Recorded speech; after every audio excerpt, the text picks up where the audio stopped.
soon to be afternoon, and I just want to make sure. Click.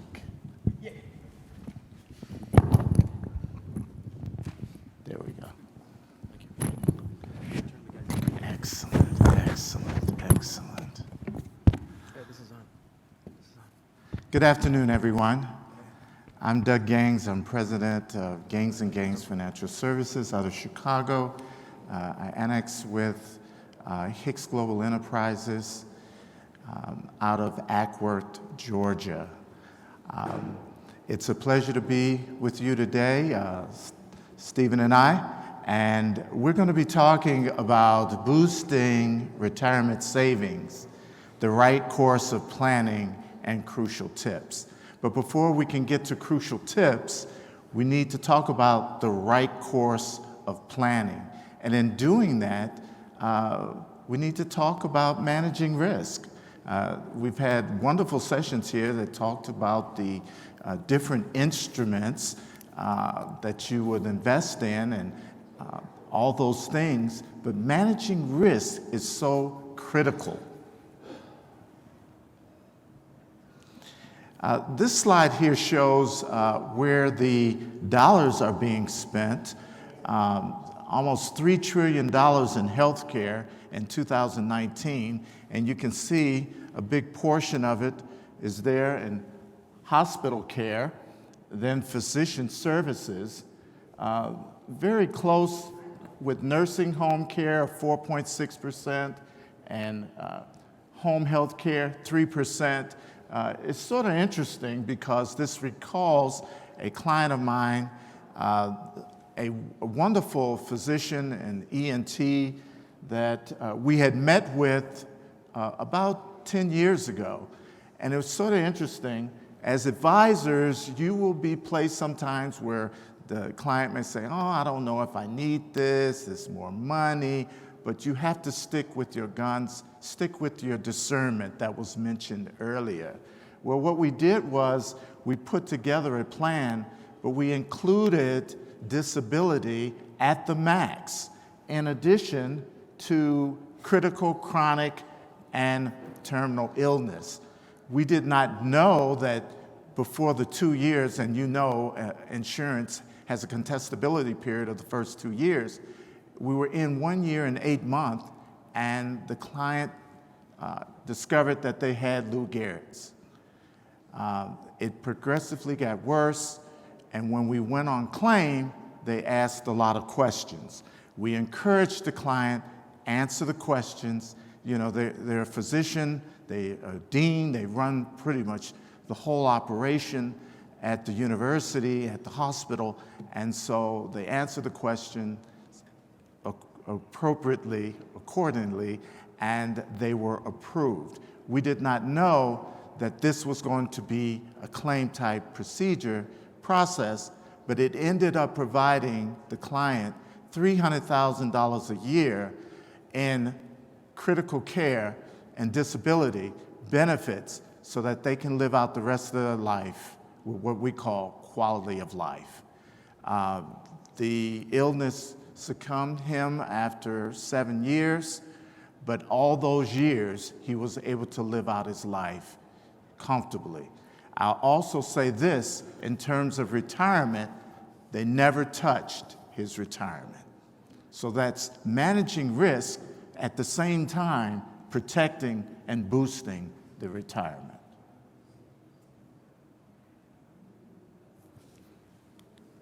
This is a wonderful illustration of managing risk, what we call the unexpected.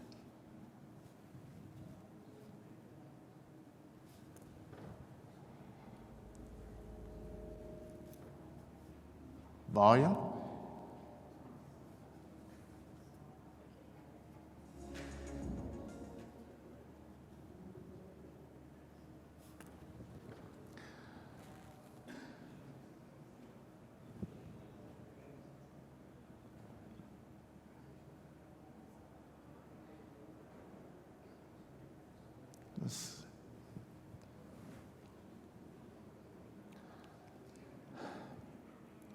Okay.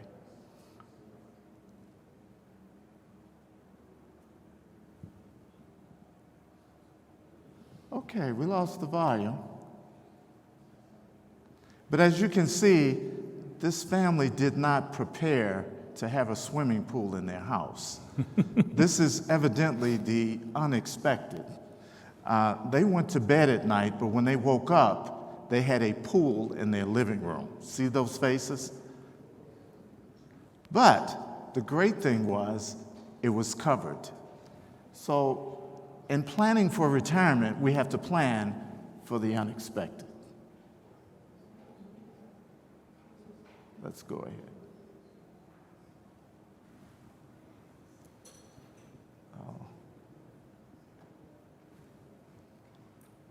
Our clicker's not working. There we are. All right. In managing risks in order to boost retirement, we listed a few key things that you want to consider. In budgeting, which was mentioned earlier, 10, 10, 80.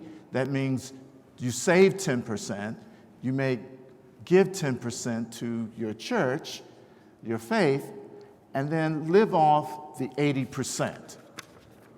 In doing that, if you have what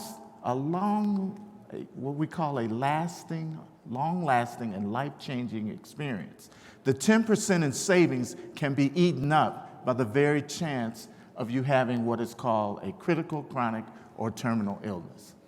If the retirement or the process of planning retirement, if you're hit with a critical or terminal illness, that can wipe out your retirement. So what we want to do is manage against that, because that is real. Life insurance is one of the critical pieces of retirement. What was mentioned yesterday by the investors that were speaking, they said life insurance is part of the pool of assets that we consider. The new way of life insurance is being able to have access to your life insurance while you yet live. Many times before, life insurance was used so that you leave it to a beneficiary. However, if you have a critical, chronic, or terminal illness during your lifetime, the new type of life insurance will allow you to have access to the face amount of the policy, so you can live out the rest of your life in dignity. In addition, you can sector that off and leave some of it to your family and the rest of it for your quality of life. I then define what is a critical illness. Heart attack, stroke, cancer. These type illnesses can outweigh in terms of cost and can basically wipe out your retirement. Typically, when you have an emergency situation, you start going to where you have funds. And sometimes people loan off their 401k, but that was used for your retirement. But due to your illness, you might need that. The chronic illness, you might be, that is not being able to meet 2 of the 6 activities of daily living. That is your bathing, dressing, eating, transferring, toileting, continence. Many times, the new wave of policies are allowing you to take up to $2 million of the face amount during your lifetime.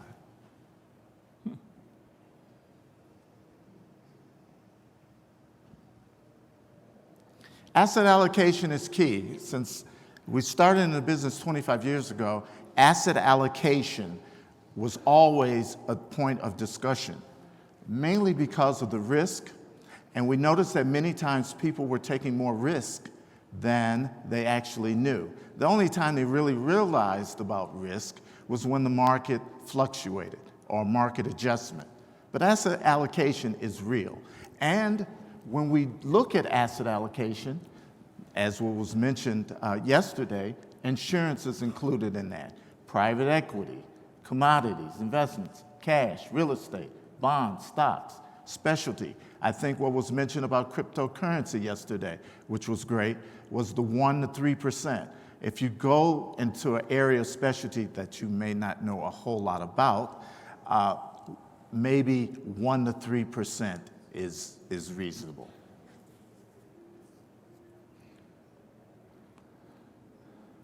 Managing risks. while planning for the unexpected. We cover that, the critical, chronic, and terminal illness.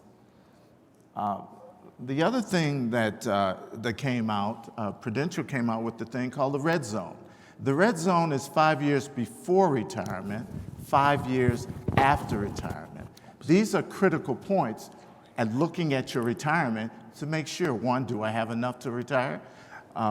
What we're doing now is looking at income to last a lifetime. People are starting to live longer, so we're preparing people to live, when we do our expectations or our projections, if you will, to age 100, 105. We've known people to live 105. I think we had a couple, 117. People are starting to live longer, which means we have to plan longer. Number two, on the distribution rate. A lot of times, pension plans say that you should take out no more than 5% of your retirement assets if you want them to have perpetuity. That was 10, 15 years ago. That number is more around 3.5% to 4%, which means if I have $1 million, that $1 million means I can probably take down $35,000 to $40,000 and still have perpetuity of those assets to last me during the full length of my retirement. Managing risk, we talked about asset allocation, diversification. Life insurance is a powerful tool, and I can't let off of that. We should have more than one bucket of money, maybe three. One is tax deferred. You know that as 401k, pension. These monies are taken off the top of your salary. The life insurance piece is very pivotal because what life insurance does is what your investment plan could not do if you had a short life, could not do if you had a critical, chronic, or terminal illness.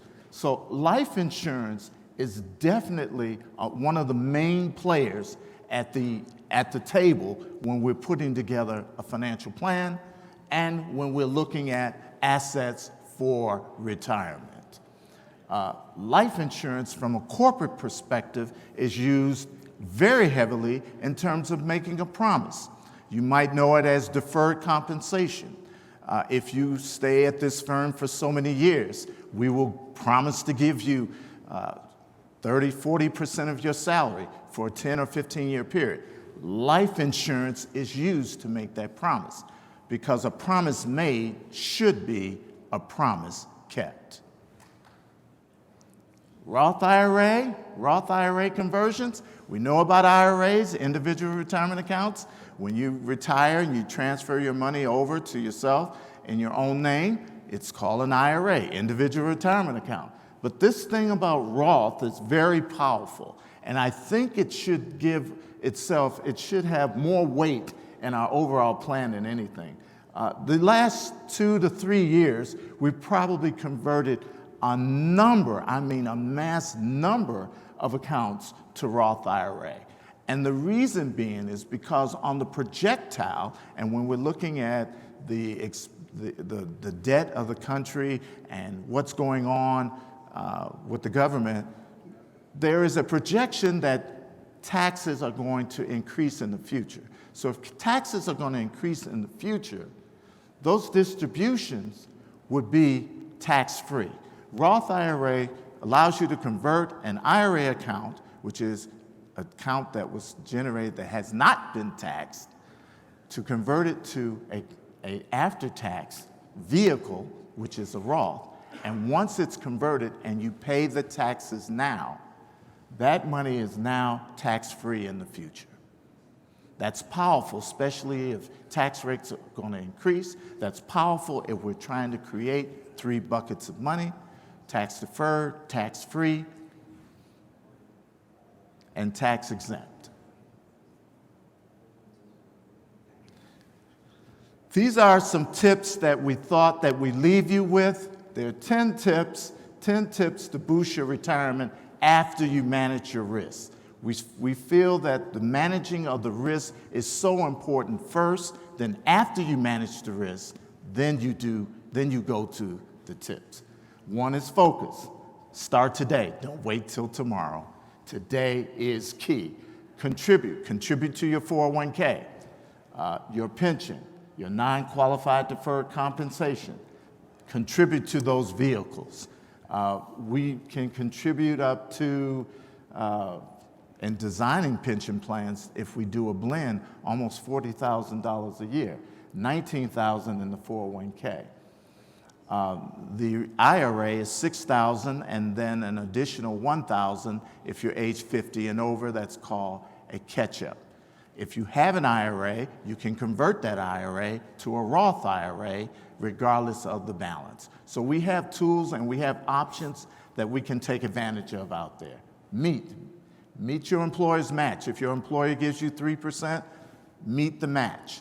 Do 3%. Even if they're only giving you 50 cents on the dollar of that match, max out on what your employer is doing. Consider opening a Roth IRA. The IRA is good, but it cuts off at a certain plateau. The Roth IRA goes all the way up to incomes earning up to $180,000. Take advantage of the catch-up provision for over age 50. And on the last 5, automate your savings. Pay yourself first. That's part of the 80-10-10. Live off of 80, save 10, give 10% to God. This area of rein in on your spending, your budget, this is so critical. When we teach classes around on financial literacy, the budget is probably one of the most highlighted areas. That's because that's the area where we can find money. If you want to tighten up on what you're doing, if you want to find money to pay for insurance or pay for things, look at where you're spending your money. It tells something to you. And then compare that to what the national average says. When I came out of college, I didn't know how much to pay for the condo, how much to pay for the car note. I didn't know that. I happened to walk into, the post office, and there was a brochure. And what it had was industry averages, what people pay for their car and for their housing. If you're paying over 28% for your housing, you might be spending too much. Stash. There is some cash that's going to come into your hands. I believe it is. I know I believe it is, that some way, somehow, you're going to get some money that you didn't plan on. Use some of that money to put that toward retirement. I say 50%, but don't take it all and just spend it. At least put something toward the future. And lastly, consider delaying your Social Security as you get closer to retirement. And when I say that in terms of drawing it, you get the maximum at age 70. To the extent that you can hold off to age 70, that's good. Some have the perspective, well, I've been putting money in this thing for all my life. I want to see it now. When I get 62 or 66 and a third, I think you qualify, the baby boomers, you can then draw down pretty much most of it. But there's a kicker if you wait to age 70. So in terms of Social Security, if you want to put it off, you can't if you can. Consider that. That being said, I want to thank you for your time, but I want to address the elephant in the room. The elephant in the room is one of the largest assets that you will acquire is probably your home. And so I would like Stephen to elaborate on this area because that is where we put most of our money in, Steve. Exactly. Thank you, Douglas. Hey, good morning, everybody. I'll try to keep this short and to the point. One of the things I really like about when I come to different conferences is with each of the speakers, you're normally, if you're paying attention, you're normally going to come away with at least 1 or 2 nuggets, things that will resonate with you. And that's my goal this morning, is to give you a couple of tips that work for my organization. Again, I don't know if there's anybody else in here that does nonprofit work. I know a lot of what we talked about yesterday and today is kind of at the 30,000-foot level. What I'm going to do is give you some practical tips when it comes to affordable housing, and primarily in safeguarding, probably for most of us, the top asset or one of the very first assets that we ever acquired, which was our home. Some of the things that I'm going to talk about briefly, I'm sure many of you are well versed in it. I had the privilege back in 2018 of sitting in and actually being mentored, if you will, by the top credit analyst at Experian. And they gave us a really nice deep dive into what goes into the algorithm for the credit matrix. Now, why do I want to talk about that? Well, unless you're flush with cash or you have a really rich grandmother or grandfather that's going to dump a pile of cash on you, you're probably going to have to go out and get a mortgage. Obviously, in any types of credit or debt that you're going to acquire, there's a cost of funds. Your credit score obviously is what manages that cost of funds. So, or how much you're going to pay to borrow that money, to keep it as simple as possible. So, I primarily bring this up because I know a majority of you have families. If you have children, they're not going to be taught this in school, as you're aware.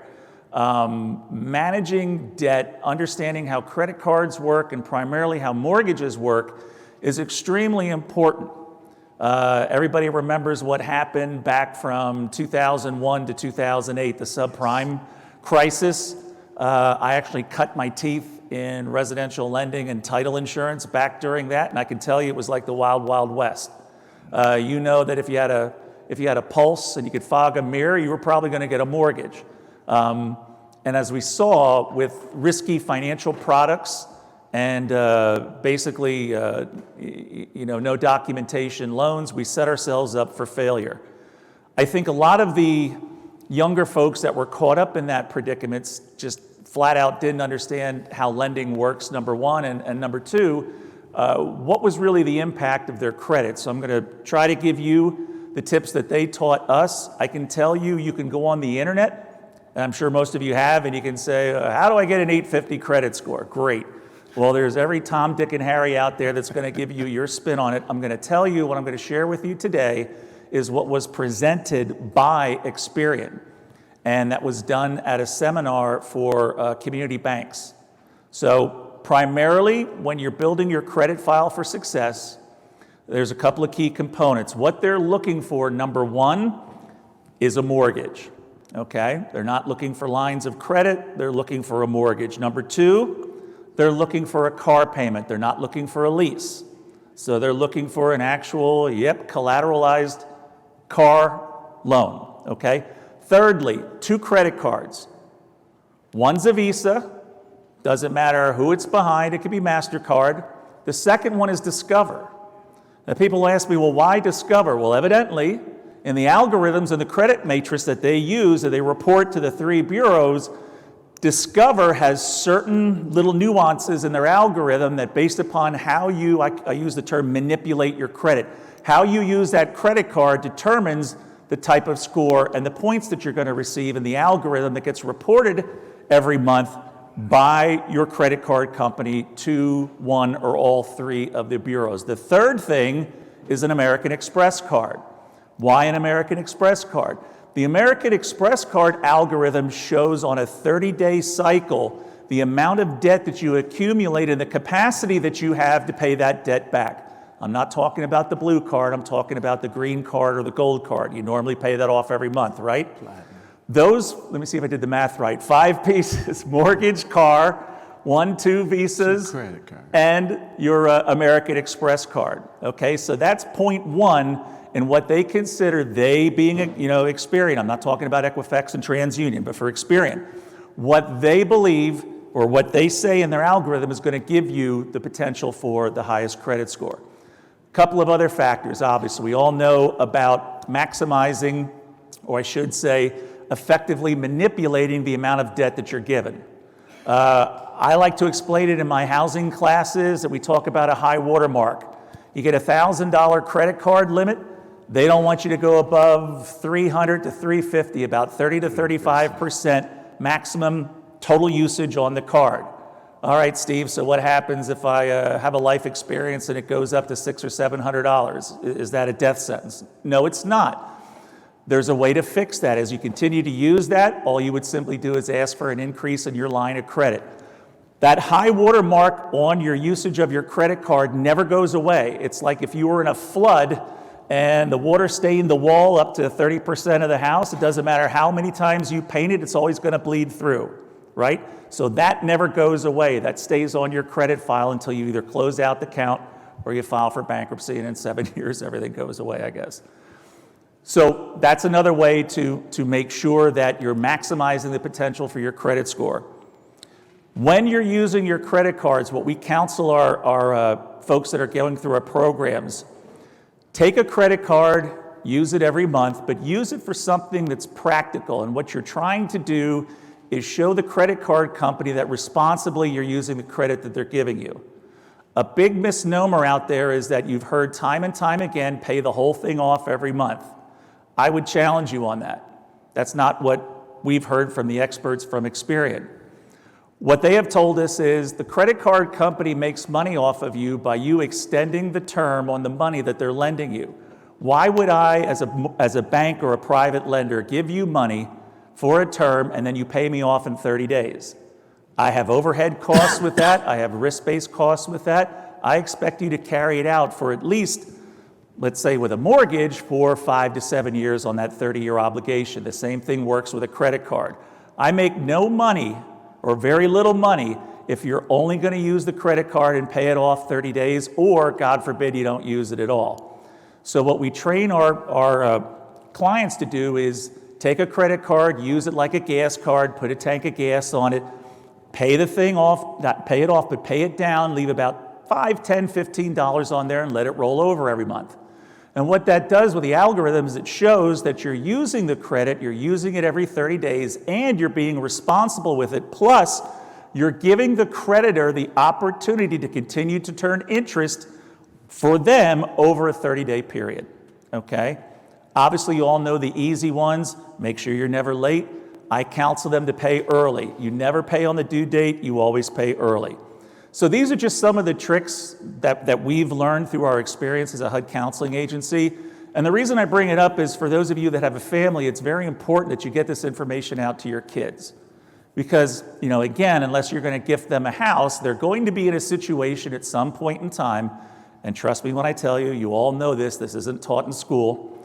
They need to be aware of how mortgages work, why their credit score is important, and how to effectively manipulate the credit that they're given to increase the potential on their credit score so that over their life, they're not going to save just hundreds or thousands, but tens of thousands and upwards to hundreds of thousands of dollars of interest by simply understanding some basics of credit. So why is that important with affordable housing? I'll tell you what, if I ever see the day when a candidate comes up and says they're running on affordable housing, I think I'm going to be an astronaut. Affordable housing and having a safe home is the number one priority, I think, for every family. I'm sure it's that way for all of you out here, right? But it's one of the things that is so important, yet sort of gets pushed aside.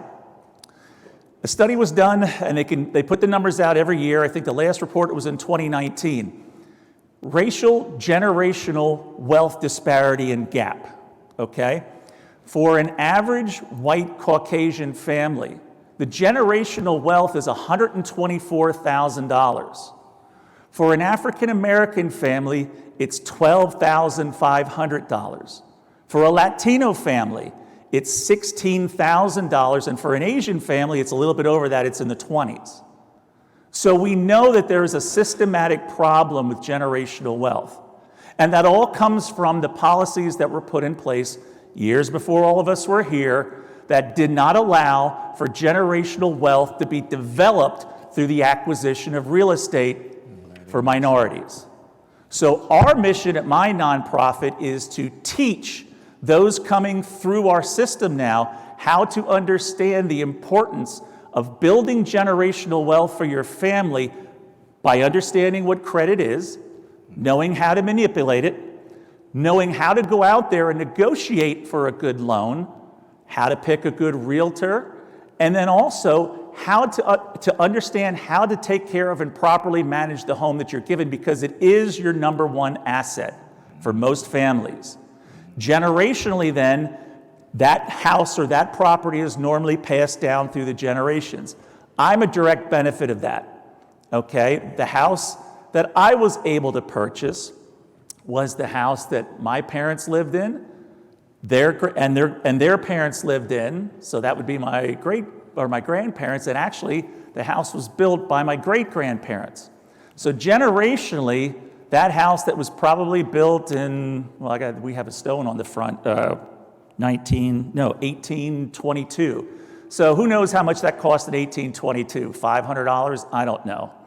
I had my house appraised a couple of years ago when I wanted to do a line of credit and rehab the kitchen, and it appraised at $300,000. Wow, that's not bad. So right there you can see from what my great-grandparents did, $500, let's say, in those dollar terms, real terms back then, to what that house is worth today, generationally, that will be an asset then that I'm going to pass down to my kids, okay?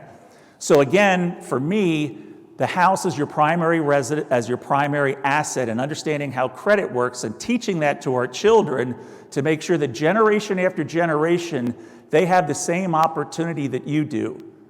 Developing that in your children and in your children's children is going to make us more effective, efficient, and will provide sustainability for our families for generations to come.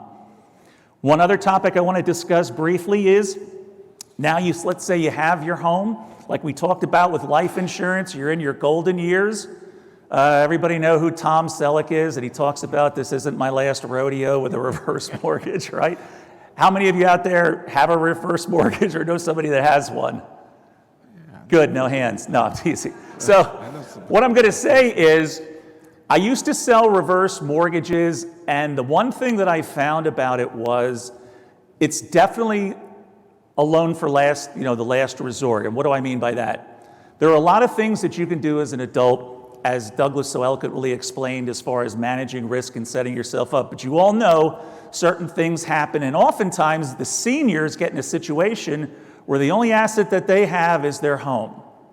So when we would look at that situation, again, we always get the families involved, and a reverse mortgage is where they pull the equity out of the property, and it's set up as kind of like an appreciating line of credit, and it allows them to draw down on that to cover expenses, medical, taxes, whatever. It's not about coming to the MGM Grand and putting it all on red and spinning the wheel one time.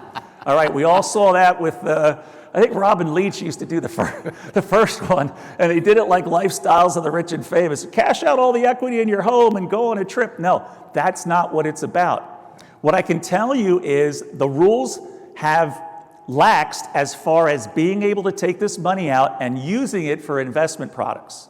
So that's new.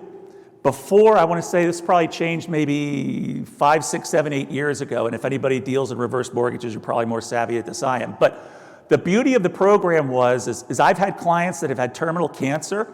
They had their home, okay, but they didn't have 2 pennies to rub against. So while they're trying to fight their disease, they're worried about who's going to make their mortgage payment, how they're going to buy groceries, how are they going to pay, back then heating oil was $3 and whatever cents a gallon.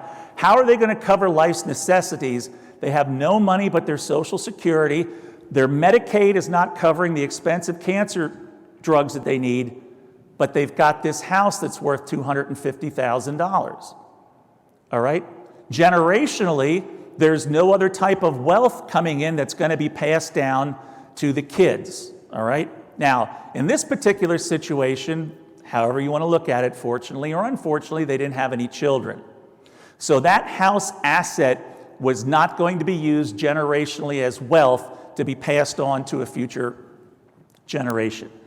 In that case, the reverse mortgage came in and saved the day.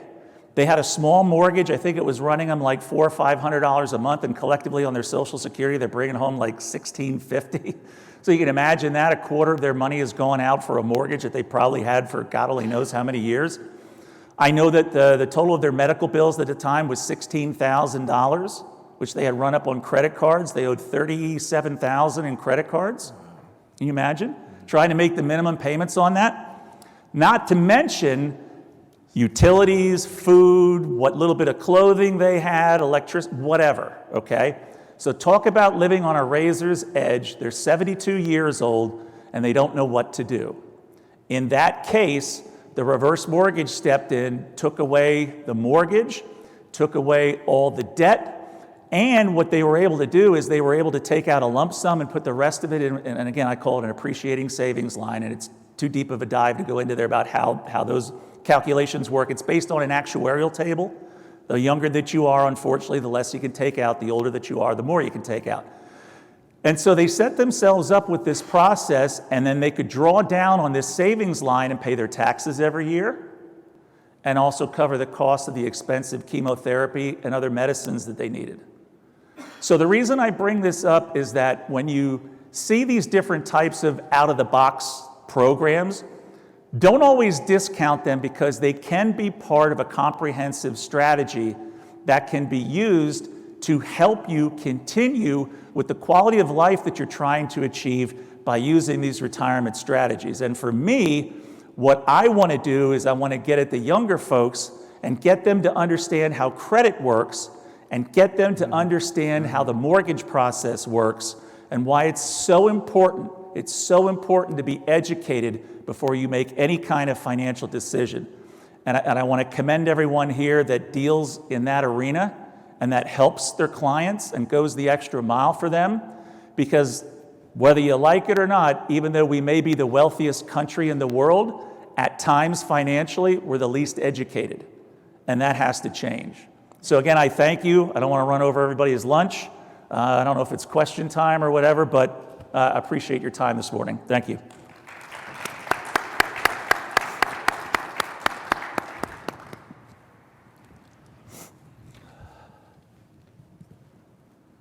If there are any questions, we'll entertain them.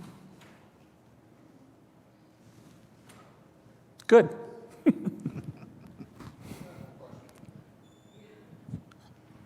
Douglas, question for you. Sure. The difference between IRA and Roth IRA, because I had a conversation with my own CPA a couple of years ago, and he really couldn't give me the answer.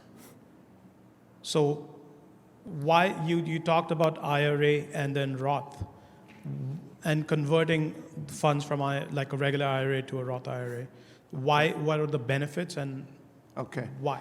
Thank you. All right, thank you for the question. The IRA is an individual retirement account, and when you retire from your place of employment, you have an opportunity sometimes to leave it there, and then it would just stay into the 401k or pension plan there.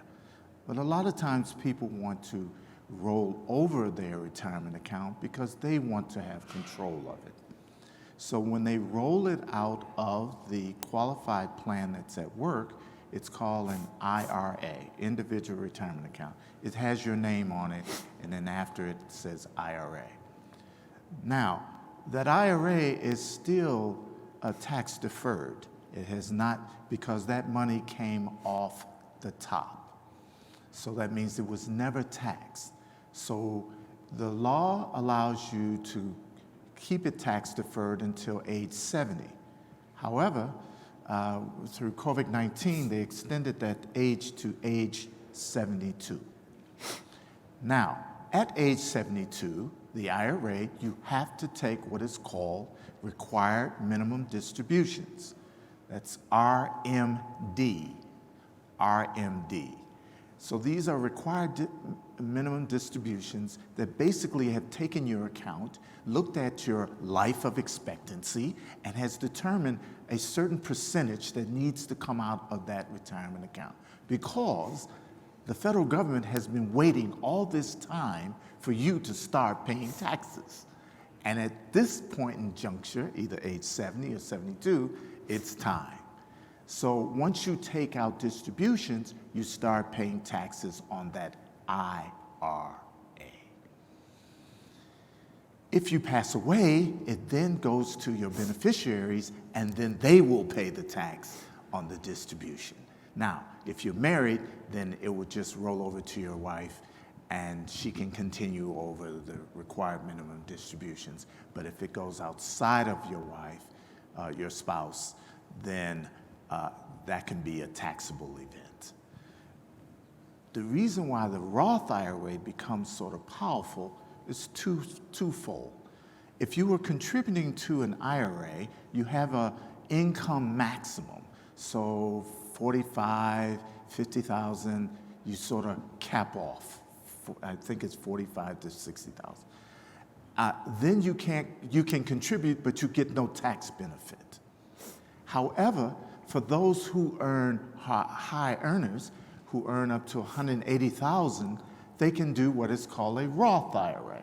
There's no tax benefit in making the contribution, but all the money that goes in it is tax-free. Meaning, if we put in over this period $50,000 and that IRA grew to $200,000, in the future, when we get ready to take the distributions, that whole $200,000 is tax-free. If we have an IRA and we want to convert that IRA to a Roth IRA, we can do that. However, we have to take the income, pay the taxes on that part of conversion in the year it was converted. When it started out, they allowed you a 5-year window to stretch that income or that IRA balance over 5 years to pay the tax. But now you have to pay it all in the year that you converted. You say that's a lot of tax? Probably is for today.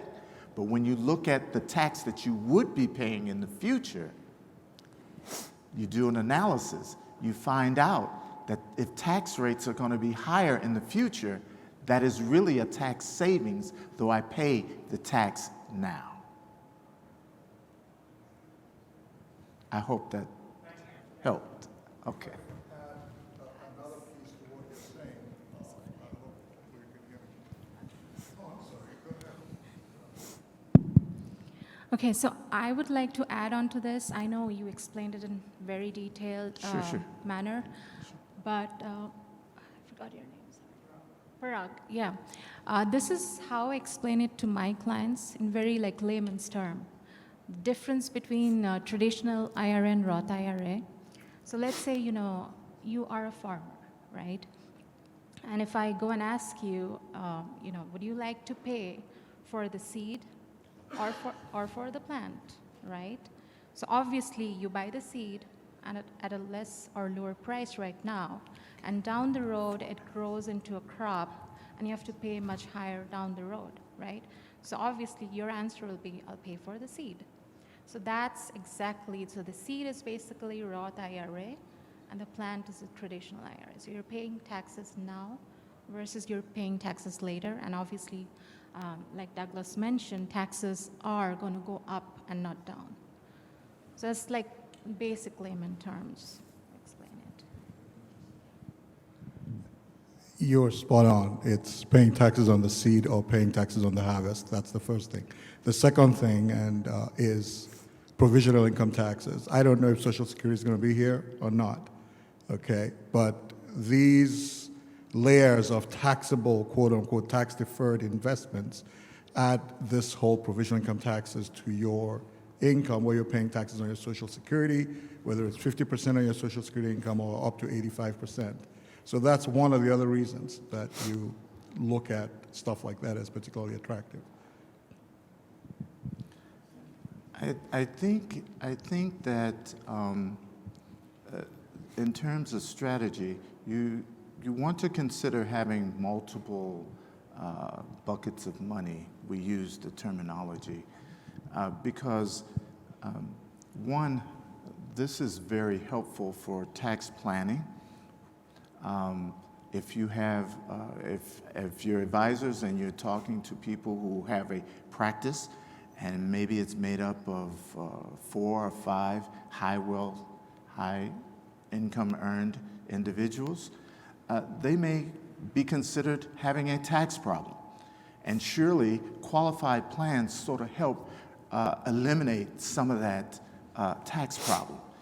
Mainly because if they pay the tax now to the government, it goes not necessarily to their benefit.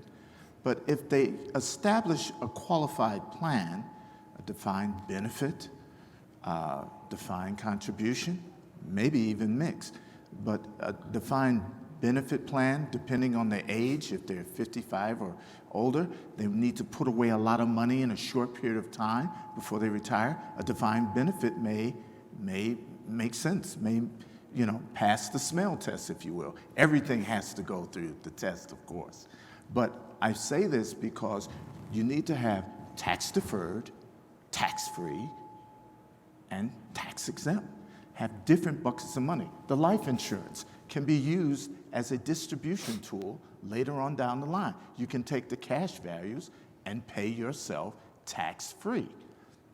They do it on corporation side when they set up supplemental executive retirement plans, deferred compensation plans.